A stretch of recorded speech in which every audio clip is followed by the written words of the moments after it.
Saludos chicos y chicas, vamos hoy a continuar con lo que son las bitácoras del Data Science dominicano y esta vez vamos a seguir con uno de los temas fundamentales en nuestra ruta, que es la Big O. Supongo que posiblemente muchos de ustedes ya hayan escuchado hablar sobre este término. Yo tengo una anécdota con este término. Hace un tiempo yo vi en una empresa que estaba solicitando un empleado que ponía que el que no entiende este concepto que no solicite la entrevista. Lo vi literalmente así. El que no entienda la Big O, ni en qué consiste esto, ni qué significa esto de la Big O, que no aplicara a la posición de trabajo como programador.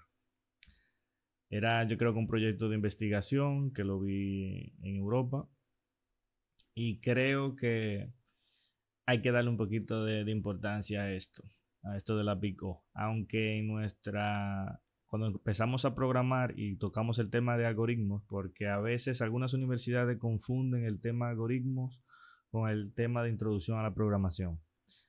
Los algoritmos para mí deberían ser una materia que se estudiara ya a mediados de la carrera o a final de la carrera, porque el tema algoritmos como tal es muy amplio y conlleva mucho tipo de algoritmos. Hasta los algoritmos de Machine Learning entran en este ámbito. Por lo menos en las universidades aquí en mi país, algoritmo es una de las primeras materias que dan los chicos en ingeniería informática y ingeniería telemática. Es como en tercer semestre ya le están dando y luego le dan programación uno, programación 2. Creo que debería dar introducción a la programación y al final dar lo que es algoritmo ya cuando tengan varias programaciones dadas o darle una introducción a algoritmos y luego una materia que trate fuertemente sobre algoritmos y que estudien estos temas como la Big O. Sin más nada que decir, el tema central de la bitácora, esto es una pequeña introducción a lo que es este tema.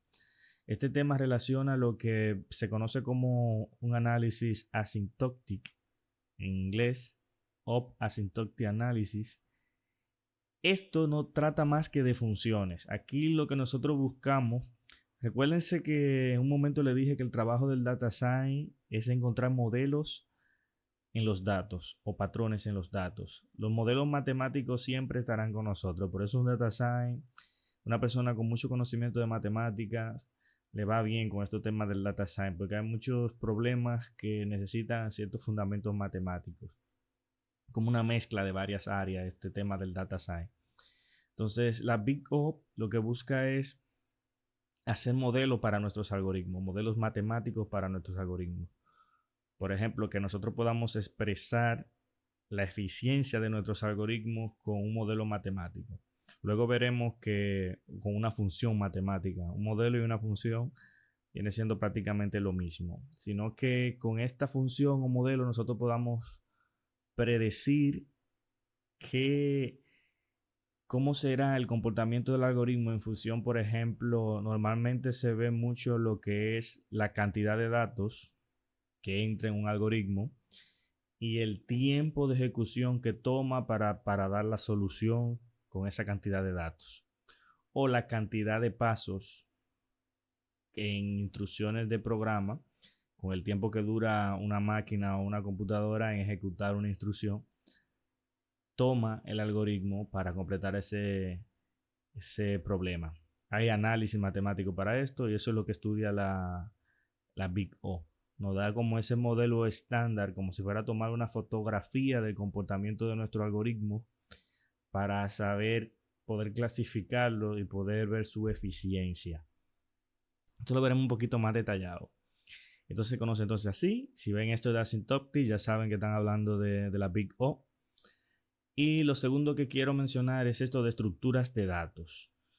Normalmente en las instituciones dominicanas hay una materia que se llama algoritmos estructurados y están relacionados, muy relacionados. La estructura de datos son la forma en que nosotros almacenamos la información para poderla procesar y afecta mucho, esto de la estructura afecta mucho la eficiencia del algoritmo. Por ejemplo, un algoritmo que tenga una estructura que no sea conveniente para su problema o una estructura que no sea eficiente, va a causar que el algoritmo, aunque sea muy bueno, pierda mucho de su eficiencia.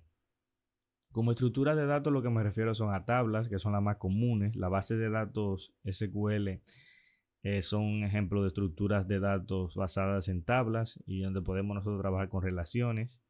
Los STAP, las listas, también la base de datos no SQL que tienen otras estructuras de datos. Los JSON son estructuras de datos también, diría yo. Si me equivoco, me corrigen, pero los JSON son estructuras de datos porque para mí una estructura de datos es la forma en que nosotros organizamos la información en la computadora. Las más comunes son las tablas y las listas. Esto sería bueno que lo sepan, la estructura de datos. La Big O tiene que ver algo con esto, indirectamente. También de los algoritmos. Los algoritmos son el tema principal de la Big O y son el tema principal de los data science. Los data science normalmente diseñan muchos algoritmos y el machine learning también está repleto de ellos. Y conocer cómo se estudian y cómo se analizan estos es muy importante. Los algoritmos son un conjunto de pasos que tienen que tener un orden, no puede estar desordenado el conjunto de pasos. Tienen que ser consistentes, o sea que si tú pasas un algoritmo a otra persona, esa persona pueda alcanzar los mismos resultados que tú. Y el algoritmo tiene que ser finito, tiene que terminar en algún momento, tiene que tener esas tres características. Entonces los algoritmos se pueden hacer usando variables. Tú puedes crear algoritmos usando variables, condiciones, ciclos, funciones y recursividad.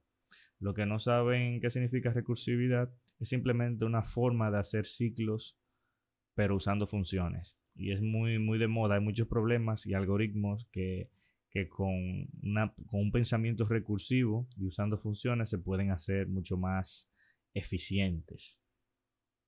Entonces los algoritmos toman la estructura de datos, la procesan y dan una salida. La Big O yo lo veo de esta manera. Veo como que busca estudiar lo que es el comportamiento del algoritmo. Aquí hago una pequeña gráfica de cómo lo veo yo.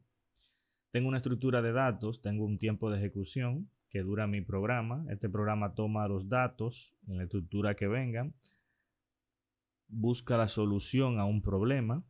Recuerden, quiero resaltar aquí que la complejidad de un algoritmo no es lo mismo que la complejidad de un problema. La complejidad de un problema es otra cosa. Y hay un problema muy importante que son los problemas P y NP. Qué bueno que vayan investigando eso, los problemas P y NP. Distinguir lo que es la complejidad de un problema con lo que es la complejidad de un algoritmo. Recuérdense que un algoritmo es la solución a un problema. Pero la complejidad del problema no depende, bueno, se podría decir que la complejidad de un problema tiene relación con la complejidad del algoritmo que lo resuelve. Pero son dos cosas distintas. Disculpen si los enredo con eso, pero es bueno que investiguen sobre los problemas P y NP. Están buscando todavía una relación entre otros problemas y creo que hay un premio de 1 millón al que encuentre si los problemas P están dentro de los NP. Esto es posible. Pero si los NP están dentro de los P, no se sabe todavía. No voy a hablar mucho de esto. Quedémonos aquí con el tema del tiempo de ejecución, la cantidad de pasos que hace el algoritmo hasta encontrar su solución. La Big O mide la eficiencia de los algoritmos siguiendo este patrón. Lo podemos hacer con el tiempo, pero no es tan eficiente. Luego le diré por qué no es tan eficiente medir la eficiencia con el tiempo. O lo podemos hacer con los pasos que hace el algoritmo, o sea, la cantidad de instrucciones que ejecuta la máquina para resolverlo. Entonces, la Big O lo que hace es el análisis de los algoritmos y su complejidad. Ese es el objetivo de la Big O al final de cuentas. Decirnos, comparar algoritmos y decirnos de qué algoritmos resulta más eficiente para ese problema. Entonces, como introducción creo que está bastante. Luego vamos a ver las bitácoras que siguen y nos vemos en las siguientes bitácoras, chicos. Hasta luego.